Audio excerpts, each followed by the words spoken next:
Ian, I wonder if I could ask you about your organisation, the Alternative View. How did you get into that? How did that start? Okay, well, first of all, I mean, let's put something in perspective. It's not really an organisation. It's there's a very small group of us who have been working together for a few years, and about 2.5 years ago, we took the decision that we wanted to organise an event that brought together people who had clearly demonstrated their capability for critical thought. In other words, people who didn't just spout a dogma, they didn't just spout a personal philosophy, but they were questioning the orthodox versions of events and putting forward a hypothesis, but based on effectively evidence. And once again, offering and encouraging people to review that evidence for themselves. So, I mean, this is really the primary focus, I think, of everything that we do with the Alternative View. And I think the vast majority of people who are part of this very loose-knit group that we term the truth community, if you like. And the common denominator is there is no dogma. In fact, the only dogma is there is no dogma. Yes, yes. And everything is up for discussion. And if it's philosophical, I mean, let's recognise that it's philosophical, and therefore we are all entitled to a particular philosophy based on our own experience, etc., etc. But then when we get into something that can be associated with physical evidence, that we don't shy away from subjects purely on the basis that the orthodox community has been programmed not to go there. So basically what we say is that it's important that we encourage people to take a look at the evidence and then just come to their own conclusions based on wherever that evidence may fall. Yes. And I think in 2007 we became aware that the interest in the sort of subjects that we're talking about, particularly the likes of 9/11, the London bombings of 7/7, the Madrid bombings. We were also starting to talk about things like earlier events like the Oklahoma City bombing in 1995. So we were looking at templates, we were looking at common denominators, we were looking at patterns. These clearly, when you look at them, they are not just random one-off events. There are common denominators, and we encourage people to we were giving them pointers and sharing insights, but then encouraging them to go take a look for themselves, of course. And we've had some wonderful speakers at the 4 events that we've run now.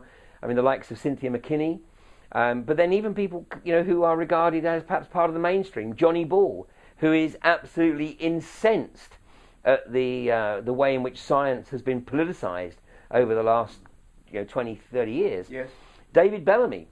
Absolutely. David Bellamy spoke twice. I enjoyed his presentation at the AV4. I was very impressed with Well, at AV4, of course, he was like a kid that just had all his birthdays at once. Yes. Because when he spoke at AV2 in was that April of 2008, I mean, he was discussing how his media career had effectively been curtailed because he refused to kowtow to the orthodoxy, the politicised orthodoxy of anthropogenic climate change. Yes.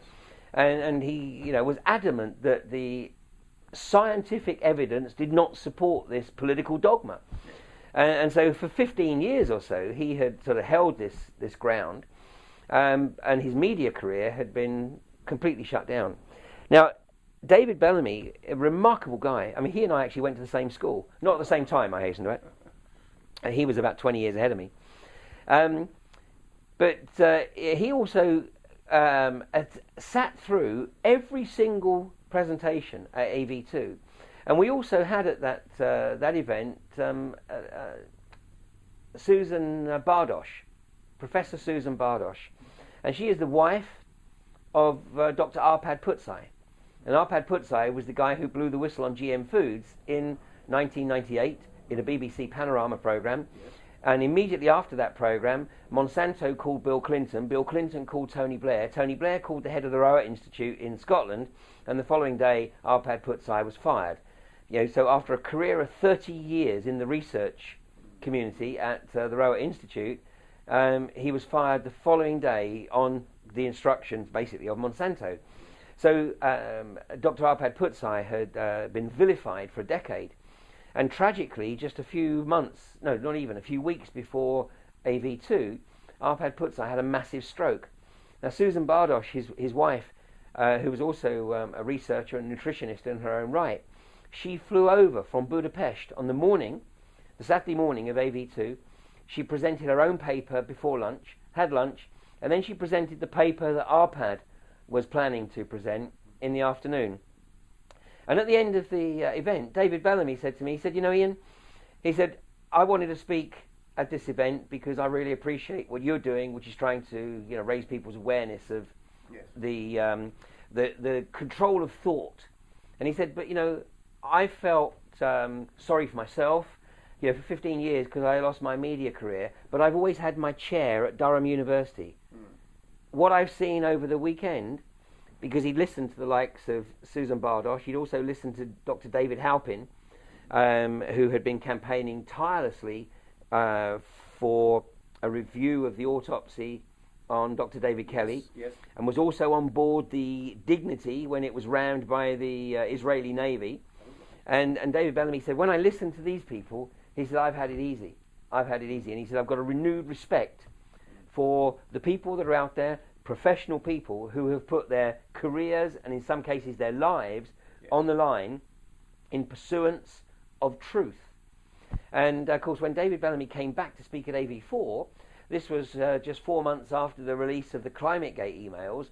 And once again, anybody with any capability for critical thought reviewing the ClimateGate emails will not be able to deny the fact that the whole of the climate change agenda is totally politicized. Yes, exactly. And so, you know, Bellamy, of course, has been effectively proven to be correct. Yes, no, that's absolutely true. One of the things that led me on a trail of thought while you were talking about this Monsanto via the politicians' instruction through to Tony Blair to fire this gentleman. It rather highlights the way that the multinationals control governments, and some say that it is a fascist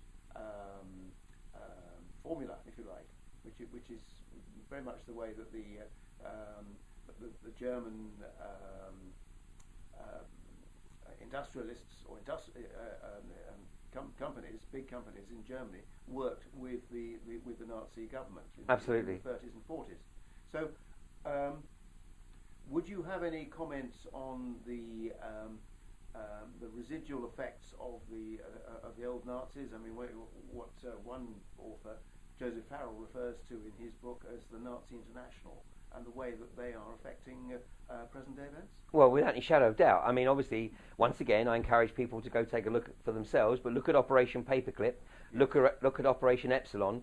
Operation Paperclip was the attempt by the US government to extract all scientists, financiers, industrialists, basically anybody that had a useful skill, and extract them from Nazi Germany before the Russians came in from the east, and before the British latched on to what they were doing and shipped them to America. When the British government realized what the Americans were doing, the British established its own latter-day program, which was Operation Epsilon. And Operation Epsilon was the program to try and get the German scientists that the Americans had missed into the UK. But I think we'll talk about that in the next sector. Yes.